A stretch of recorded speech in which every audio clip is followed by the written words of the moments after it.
Maraming salamat sa tulong mo, mahal ko. Dahil sa iyo nilampasan ko ang mga pagsubok na ibinigay ng iyong ama. Wala kang dapat ipagpasalamat sa akin o Don Juan ko.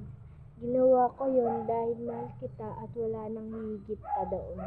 Ano ba ang ibig ipahiwatig ng unang utos niyang patagin ng bundok, tamnan ng trigo at gawing tinapay? Nais niyang subukin kung mabibigyan mo na masaganang buhay ang pamilya mo. Samantala, sa pangalawang utos, napapasukin sa prasko ang 12 ita na pinakawalan sa dagat, nais niyang sinupin o pasunurin ang magiging anak niya. Sa makatuwid ay ang iyong kahandaan sa pagkakaroon ng pamilya.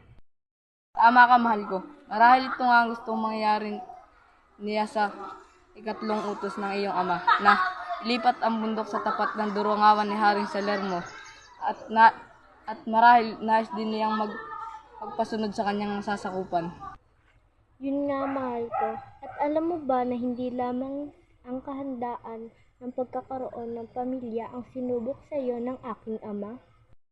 Sa ikaapat na utos, bakit kailangan pang ilipat ang bundok at gawing kastilyo sa gitna ng dagat na may mga kanyon?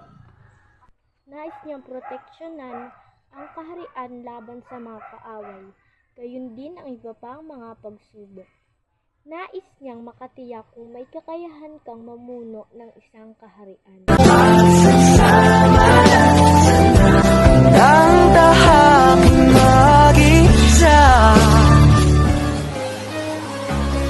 All you ladies pop your pussy like this. Shake your body, don't stop, don't miss.